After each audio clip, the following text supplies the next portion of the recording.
Did you vote? I don't vote. Yeah, I did. Yeah, I don't complain either, though. Yeah, I don't complain about politics. Yeah. Well, what was funny is, I looked at because you only vote for your party, right? I'm a registered Democrat, so I looked at them. I said, I don't like, and they do have that category of none of the above, none of these candidates. None of these candidates. And for that, I said, they have for governor. I said these two are fighting at each other. Both of them saying I'm a progressive. I said, no, neither one of you are. You're both shitbirds, in my opinion. So none of the above. None of these candidates. And I did the same with Jackie Rosen for senator. And it was funny is that I forgot how many candidates there were. There were 5 or 6. And there might have been one that was on there, but I just didn't get enough information. Yes. Even in the guide that they sent out to make I'm not going to vote for somebody indiscriminately. So Jackie Rosen won, which we all expected. Yes. But number 2 was none of these candidates, was 7%. Yes. So yeah, and I'm still very impressed with Nevada as it regards that particular section of voting. Good for them. Yeah. Because I always felt that was unfair to the voter to jam them up. You should be able to skip that, but still vote on the fact that I don't like any of these people.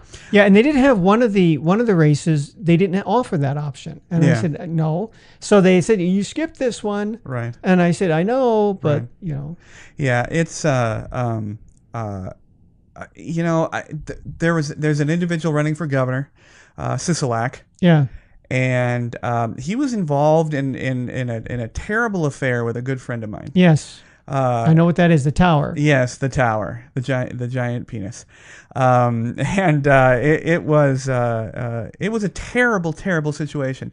Thousands of dollars later, and it was absolutely because of Sisolak. And unfortunately, I think he has so much money available to him that he'll progress in some fashion. But now, did you vote? Did you vote in the gubernatorial vote? Did you? Yeah, that was another none of these candidates. You did. Yeah. Okay. Because I'm not impressed with either one. And there were a few others, like I said, but I didn't get enough information, and I never saw their names before, so it isn't like I could have even checked online or something. I mean, they might have been in the book that they sent out. Yeah. But they didn't have any blurb about why you should vote for me. And again, their political ads that they subjected everybody to locally. Right. Was they don't seem to get it in some ways. When I recorded some TV shows long time ago, and I get around to watching them maybe 6 months, 8 months later. And I remember seeing this was before the presidential election. Right. So I saw a lot of old political ads during the show, and these were Hillary Clinton, and almost every one of them featured Donald Trump. Yes. Why I shouldn't vote for him because he's an asshole. Yes. Well, okay, fine. Yeah, I get that. But why should I vote for you then? And the old adage, there's no such thing as bad publicity. And, Sisolak and Chris G did the same thing. In every one of his ads, you saw her, or the ones that I saw. In the ads for her, I saw him saying, "Oh, what a douchebag this guy is." Right. Yeah, I know that. But that doesn't mean that that by default, then I should vote for you because you're a lesser of the two evils. Sorry, that doesn't work for me. None of these candidates. Yeah, and people don't realize that we've made the comment about Nevada, Las Vegas specifically, that we are very few years away, ahead of you and I riding horses through the town. I mean, this is a good old boy, shit-kicking kind of town. Now, how we ended up being a red state, I mean, yeah, I do understand why we were a red state, because of the money that flows through here. But it's the attack ads in here probably are no better or worse than any other city or state, but they are surprisingly bad. And luckily now, because I've become strictly a streaming entertainment content watcher, I get rid of those. I can't even say, other than a nasty radio ad, that I saw any ads at all. You're lucky. Yeah. But I did see something very interesting. I watched on Netflix that you mentioned, Trump. I watched on Netflix The Final Year. It was a documentary done by the director of Manhunter. Oh, all right. And it was about the Obama administration final years, looking relatively specifically at their foreign affairs. But it was the last year, and the sort of inauspicious way every administration packs up a box and leaves. I mean, it's amazing at the end. But the most stark reality I saw in that documentary was when they were getting together. All the women, the Secretary of State, the UN representative, all the Gloria Steinem, and all of the major politically aware women and powerful women got together in this one room to watch what they assumed was going to be a steamroller of Clinton. And it was amazing to watch them and the sheer significant dejection on their faces. I'd never seen that before, and I wonder, how many people were like that. How many rooms in the country where their heads hung low. I know it was the lesser of two evils, or maybe the greater of two evils. I don't know, but if you get a chance, watch that. It's very interesting. But welcome everybody to the Pod Bay Door. I am with as I opened the door, I saw Big John Thorpe. Here I am. As I am always pleased to see. Our new sponsor this month is TBM Electric, a great local electric company. Unfortunately, no hot chicks. No, they unless they electrocute themselves. Yeah, they need to know what they're doing there, and I don't think the hot part is necessary. But TBM Electric, commercial residential electric, I absolutely use them myself. Fantastic company, so check them out. It's actually TBM Electric Las Vegas.com. If you want to get a hold of us, it's the podbaydoorlv at gmail.com. Again, it's the podbaydoorlv at gmail.com. Send us anything and everything you want, good, bad, or indifferent. We love to, and we answer everything. And I have some good news for you, John. Oh, that's good. Hashtag Cranky John. Hash? Yes. Hashtag, yes, hash. Hashtag Cranky John has caught a hold. It started. Good. I have used it myself. We have listeners and fans that have used it in communications with me. But Cranky John is out there. It has a life. I should put it on my business card. That's right. But please, everybody, if you're tweet, get those Cranky Johns in there. We'd love to see that. But I was wrestling. John, with the subject matter for what we were going to talk about today. Always trying to find something new in the world that somehow affects Vegas or Nevada. And I received, again, from Twitter, Mark from Brisbane, Queensland, a fantastic fan of ours. And I have to say how appreciative I am for that. But he had an interesting question. And the way he put it, you know what, John, I'm going to read it right off of Twitter here. Hold on here. He said, in what way did the Venetian Hotel, Resort Hotel, change the Strip for the positive? We hear a lot of negative talk about issues you had to deal with while working. So I'd love to hear your views during your tenure there. Hashtag Cranky John. All right. Love that. What did the Venetian? How did it contribute positively to the Strip, Las Vegas? It didn't. Good night. No, I'm just kidding. No, I'm just kidding, Mark. You know what? I wrote some notes down. John, jump in when you can. But the number one thing, yes, of course, it did. And and the Venetian.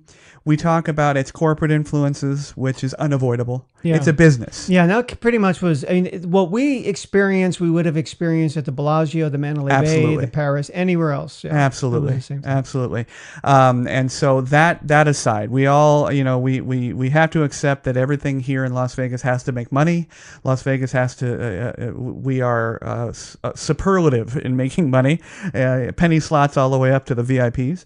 But the Venetian, I think, marked a point, along with, like John said, the Bellagio, that where the facade of Vegas changed.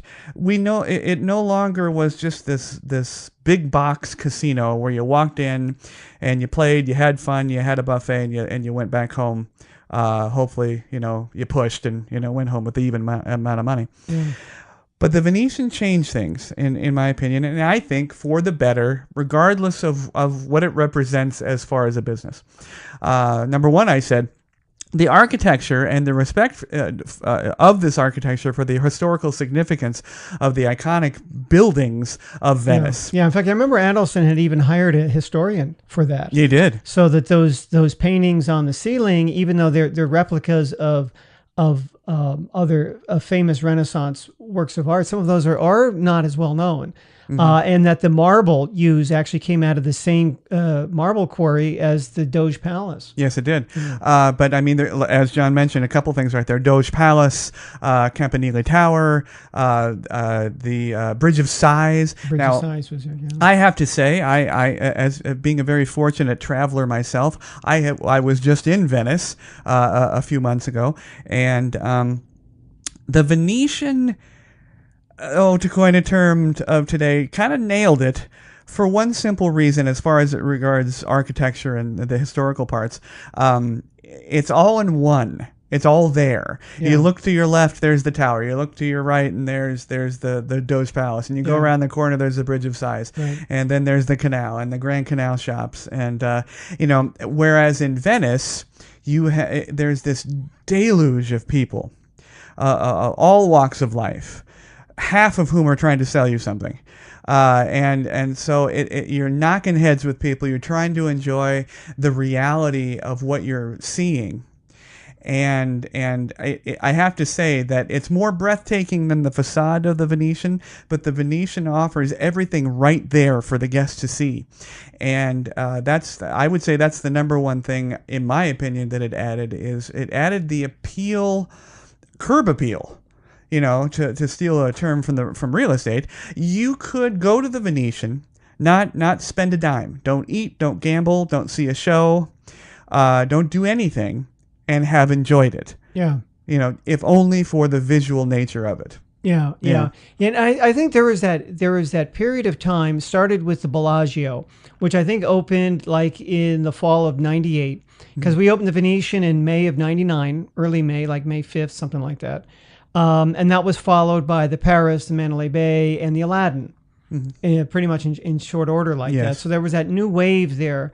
And what it ushered in as, they were the first hotels. The Venetian, I think, was the first, or the Bellagio, but they were both 5-star hotels. And we hadn't had that in Las Vegas. We had big hotels. They were splashy. They were bright. You got a basic room. I remember even in '99 paying $35 for a room at the Stardust. No, it was clean and it had a bed in it and a shower and a place to park your suitcase. But the idea was to get you out of the room. And the Venetian and the Bellagio then, and particularly the Venetian with an all-suite hotel, was you don't have to leave your room. Right. But you're still going to have to try to find ways to squeeze money out of you. Yes. So the Venetian did that, and they were really aiming to get a 5-star rating, and which is really difficult for a hotel of that size. Yes. Because oftentimes as things scale up, the quality goes down. And I really don't think it was worth the 5 stars, just because I knew that we had at that time over 3,000 rooms, but we didn't have a buffet. And that was the reason the Venetian didn't have the buffet, was because Adelson had said that, well, no hotel that has a buffet ever got 5-star ratings, so we're not going to have one. Bellagio has a buffet, and they got a 5-star rating. They did. And I know there are several organizations that rate hotels. Condé Nast, of course, the famous magazine, traveling magazine, and now there are stars, there are diamonds, and you're absolutely right. The Adelson, Sheldon Adelson. Demanded, if you will, his goal was to make that, much like Andy Garcia in one of the Ocean's 13. I think it was Ocean's 13. That was his goal. He had to have that, or let's see, who was it? Maybe no, it wasn't Andy Garcia. It was one of the casino bosses. That was his goal, is to have that. But now the other thing is that I think the Venetian does well, and we've talked about the Bellagio offering this as well. I think the Venetian really does. Again, with its ambiance, with its architecture, with just the energetic feel of it, within inside and out, it does celebrate performance and art. One of the things I enjoyed although in speaking to the characters, they didn't enjoy it. It was a difficult job to do. But the Venetian had, for lack of a better term, they had traveling minstrels. Yeah. They had acrobats and song stylists, and they would put on mini operettas within the Grand Canal shops.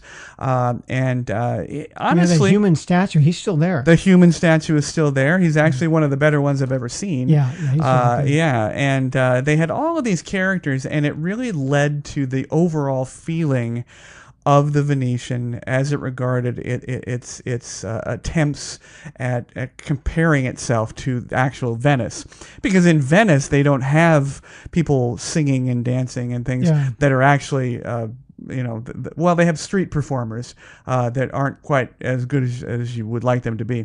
But I loved it. I never got tired of that. I thought that was an excellent thing to do. And every time they would get relatively close to our working area, I would stop and enjoy that. Yeah. The third thing is more of a technical thing, and it sounds like I'm running for office, but jobs creation.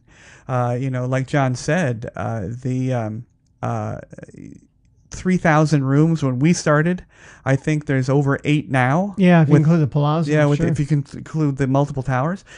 The jobs creation is fantastic. I mean, for as negative as we speak about it as in the corporate atmosphere, when they open and when they expand, they offer a tremendous number of jobs to the individuals out there, of all sizes and types of jobs.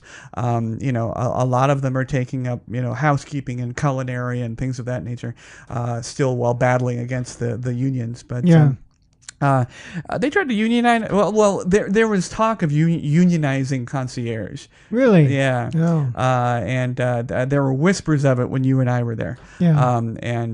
I probably would have voted against it at the time, but now I guess there's even more. But I find that strange because the concierge's desks of old aren't the same. It's just companies selling tickets now. Yeah. They're just hawking show tickets and trying to get you into whatever. I don't know why they would want to unionize, but that creates a lot of jobs. A lot of jobs. Yeah. Now, going back to what John, you said, I don't think, even when they said it, I don't think the Venetian had the biggest suite. I think that was an embellishment. Yeah. However, they had great rooms. Yeah. I mean, you walked in, it continued with the marble steps. It actually had a step-down living room. It had a step-down living room, yeah. All the accents and accoutrements, they were well done.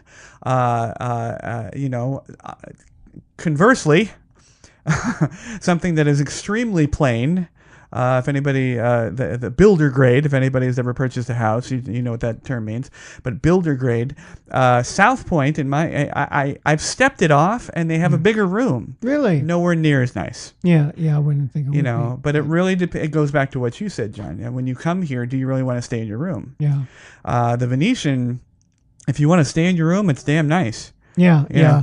And of course, part of it for the Venetian, who they were catering to, were the convention crowd, because they had the Sands Expo attached to it. So the idea was you stay in the room, you have the expo there, and then the other thing that the Bellagio Venetian really ushered in was this whole era and of the celebrity chefs in the high-end restaurants.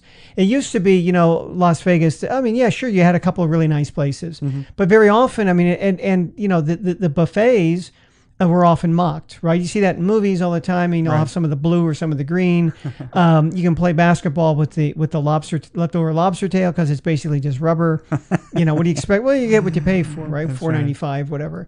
But no, then all of a sudden you had Emerald, and then you had Wolfgang Puck. Yeah, they were there, but then it really took off.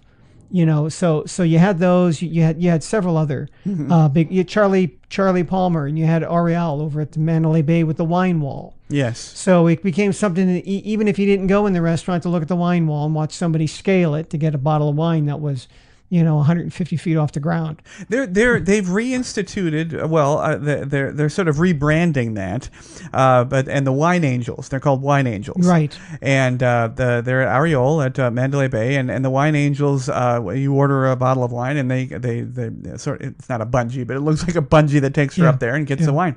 But the whole advertising campaign has come out with the Wine Angels. That's funny you mentioned that.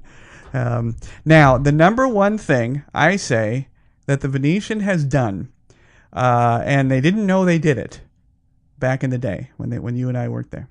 But now it's a huge factor in my opinion.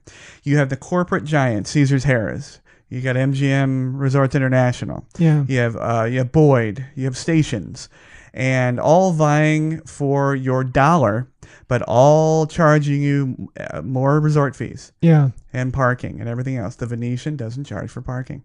Yes, that's right. They still don't do that. They still don't do that. Yeah. Just the old school ones, Tropicana doesn't. Yeah. Hard Rock. Now, that could be because retrofitting the Venetian built itself into a corner. I mean, they've used every square foot. Yeah. And I think putting the parking structures in that they need to for charging people is too difficult, maybe even too expensive to do, and would be a loss anyway. But no parking charges. Yeah, that's nice. Good on the Venetian. Yeah, yeah. And also they have the shops, right? So locals, Yes. I think the shop owners would be really upset. I mean, if you go to a mall, you don't pay for parking. Yeah, And, true. And yeah, for the Venetian, you could park at the mall, Yes. Fashion Show Mall, and go across the street. I mean, if you're just going to look at it, not if you're staying there. But yeah. I have to mention, I was recently at Planet Hollywood. I was doing something for. I was had an assignment for Junior Achievement. I'm not hugely aware of a lot of charities for my company, but I was working for them, and I have to pay dues to Planet Hollywood. They don't charge either. Oh, good for them. Yes, I rolled right in there. I thought for sure that I had read somewhere that they what- started. What's funny about Planet Hollywood is when you walk through their shops, every now and then you'll run into a place where you realize that they haven't made over the old Aladdin. Yes. Right, it's still whatever they used to call those shops, the bazaars. Desert Passage. Desert Passage. Desert Yeah. You say, Passage, wait yes. a minute. This kind of has a desert theme to it. Oh yeah, that's Yes. right. They haven't. Yes. They haven't changed But so, Mark, I hope that answered your question. Anybody else that was asking that? John and I are not completely jaded. Almost. John's closer. Yeah. Yeah, but no, there are some fantastic factors about the Venetian and most of the casinos. I mean, I've talked about my favorite, Caesars, which I'm sure, like John said, we could have worked at Caesars, we could have worked at Bellagio. It would all have been the same. It's a little dejecting, the corporate atmosphere, but it doesn't take away from the fact that they have beautiful facilities. Now, John, we have a question. And this came from Facebook. Stefan Lars. Right. I don't know if that's one big name or two names, but I'm going to go with two. Stefan Lars. John, did you ever travel with a VIP during your stint as concierge? Hashtag Cranky John. No, I never ventured out the door with any guest. No. Now we had a colleague who one time, out of the goodness of her heart, there was somebody at the hotel that did have a heart. I mean, still had one left anyway, and that was Carrie. And they ran out of money, and they had to get to the airport. And of course, we don't have any shuttles, so she drove them. She said, "When is your flight?" And she got them in their car, and she drove them to the airport after work. Yes. There were things that I did for guests. We had a guy who left his eyeglasses at one of the golf courses. It was a Japanese guest. Mm-hmm. And the golf course was in my end of town, so where I live. So I went out there and I picked up the guy's glasses for him. Oh, okay. But as far as traveling with anybody, no, because again, also we dealt most with the rank and file guests, not too often. That's with the true. VIPs. That's true. VIPs usually went to a different department. True VIPs went to a different department. But I thought about that.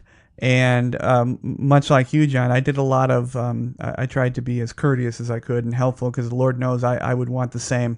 I had to have mailed back 10 cell phones. And luckily we had a mail department within the Venetian. We had almost everything inside the Venetian. Yeah. So that wasn't too difficult, but it mailed cell phones. I mailed a hearing aid, which I thought was funny because I thought you could get those like contacts, I thought you could get that in the mail, just disposable, but I guess it was a very important hearing aid, so I mailed that back. Probably the most important thing I did, I mailed back through the Venetian was a walker. It was a wheeled walker with a seat, and I don't know how in the world she left it. Actually, no. You know what? She didn't leave it. It was the bell captain. It got misplaced and shoved in a corner, and ultimately, but yeah, I assisted in getting that mailed back all the way to New York. But did I travel? I did travel with a couple of VIPs, but not very far. I traveled in the limousine. They didn't speak English very well. They spoke Spanish, and my Spanish was passable to get them to the Welcome Las Vegas sign.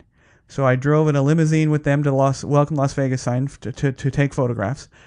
And several times I went with non-English speaking Spanish speaking people to Maverick helicopters. Yeah. And took them down there to make sure that they got on the right chopper. And the other direction, I actually went downtown. I made mention to a VIP from the United States that my wife worked at the horseshoe. Yeah. And that was enough for them to bring me along to tell them the history of the horseshoe. And that's all I did all the way down. I talked about the history of the horseshoe and my wife's experiences and so on and so forth, and dropped them off and came back. Wow. I was like a tour bus driver. Well, I had another designation besides being the resort concierge. If you remember, we got a letter that was addressed to the mayor of the Venetian. Yeah. And I got that because it was written from a woman in Japan. Yes. And she said, to the mayor of the Venetian. And then there was kind of this kind of crazy English that I read very easily because I'd lived there for so long. And she had left a necklace somewhere in one of the shops. She bought it and then left it behind or something. Yeah. And based on the description, I thought, well, she couldn't quite remember the name of the store. So I went up there and I looked for it. She included $20 in the envelope. So so I looked for it and I asked around, but we couldn't find it. So but she did mention to me that she had been a former Miss Osaka. Oh my. Yes. So I would have loved to have had a picture. Yes. But I didn't get that. But anyhow, I was able to fax back to her. Fax. We didn't even use email back then. Yes. A letter just saying, I'm sorry, I checked all these stores, but unfortunately your necklace was not found. Well, that's a hell of a resume point. Mayor of the Venetian. Mayor of the Venetian. Outstanding. What is mayor in Japanese? Do you remember? Well, No, I'll I don't put you on the spot, didn't I? Yeah, I had to think about that. I think they just say mayor. Is it just mayor? Yeah. Okay. Yeah. Daitorio is president. Dai meaning high. So Uh-huh. Daitorio is president. Okay. I don't remember that. That's interesting. Yeah. Yeah. You were strapped with a lot of our Japanese guests. Yeah. But you were so good with them. And that was it. I mean, I had to get Viagra for them. Yeah. The brothels. Most of if I made a reservation or called the brothel or arranged for something to go out to Mabel's Whorehouse or the Cherry Patch, it was usually for Japanese guests. Like I said, I had the doctor. I had to translate for the doctor once. A woman had shingles. and I had to stand there and kind of explain what it was, and wow. Yeah, I had that, Yeah. You see, John, all these weenies that come in, from the United States to Las Vegas and think they're wild. Yeah. Need to have more stories from you regarding the Japanese guests. Yeah. I even had a guy who was a gynecologist, Japanese, and he wanted to know where the porn store was at. I thought, a porn store? Come on, you don't see enough of that at work? You know, so yeah, okay. I told him, and he was like this. You know, you look at him, Right. like 70 years old or something like that. Yeah, yeah. We had some wild ones. Yeah. You know, and it was funny because they weren't like out of control, crazy Hollywood, you know, throw lamps against the windows wild. They were just matter of fact. Yeah. I want to see the porn store. Yeah. I want to speak to the mayor and talk to him about shingles. You know, Yeah, I mean, yeah. it just amazes me how culturally how different they are, and they're unaffected by what is a controversial question most of the Yeah, time to yeah. us. But and there you were. Well, I was surprised even, you know, when before I worked in the hotel and I would bring my college students or some of them, Right. we would have these homestays. So I'd be the chaperone on the homestay Yeah. and kind of guiding them through that. Now, these are girls that are, most of them are 18, 19 years old, some are 20. And, you know, we'd be in the store and they'd say, you know, would you show me where the sanitary napkins are? Mm-hmm. Oh, well, they're down that aisle. Well, which one should I get? They would just ask me. Yeah. And I thought maybe they'd be embarrassed. I thought, well, I was the one feeling, I said, well, gee, I don't know, you know, because I don't use them. Yeah. But I can get you somebody to help you. And I would get the lady who I said, you know, the girls here are looking for that. I don't know what it is that they, Yeah, I you don't know know, what they want. So, yeah, then it's just a, and yet it really shouldn't be a big deal. No, it Just- shouldn't be. Just words, Yeah. you know. I mean, it's just. But I do have to laugh that you got the good ones. Yeah. I got the customer service things. I would get the role. Anybody that didn't want to deal with a mad guest they would come and get me. You know, and you aside, you were very diplomatic. I was surgically diplomatic. You know, I would calm them down, and they would walk away from the desk, normally receiving nothing, and we're just happy as a clam. But don't kid yourself, folks. Las Vegas is not the city of hopes and dreams. People are mad here, and anytime you travel, the concierge is the first place people go to solve problems, and that's what we were. We were problem solvers. But sometimes the problems are no, they're unsolvable. Yeah. And we would inherit them, but I never forget, you know, Cranky John running down the marble hallways of the Venetian in assistance to some guest. I was trying to escape, I think. Yeah, I think and they'd come and get you with the rascals. The net and the rascal. Well, thanks, Mark. I hope we answered your question, Mark, and thank you so much for everybody that's listening, especially out there in Queensland. If you have any more questions, our email is thepodbaydoorlv@gmail.com. Again, it's thepodbaydoorlv@gmail.com. Thank you again to our sponsor for this month, TBM Electric, for local and West Coast electric, residential, and commercial. They are a fantastic company. It's tbmelectriclasvegas.com. John, thank you. Well, thank you. And we will keep that hashtag going. Good. Cranky John, everybody. Hashtag Cranky John. Slip those in there whenever you're tweeting. But for John, this is Jamie. We will see you next week. Thanks to everyone listening and watching. You can catch the Pod Bay Door on the Podbean app or any of your favorite podcast apps, including iTunes, Google Play, TuneIn, and Stitcher Radio. You can watch the show on our YouTube channel at the Pod Bay Door Podcast. Please download, like, and subscribe. Our social connectivity screen is coming up. Check in with us on Facebook, Twitter, and WordPress. The Pod Bay Door is closed and talent is out. Hey everybody, thank you very much for tuning into the show. We would love to hear your show suggestions and comments.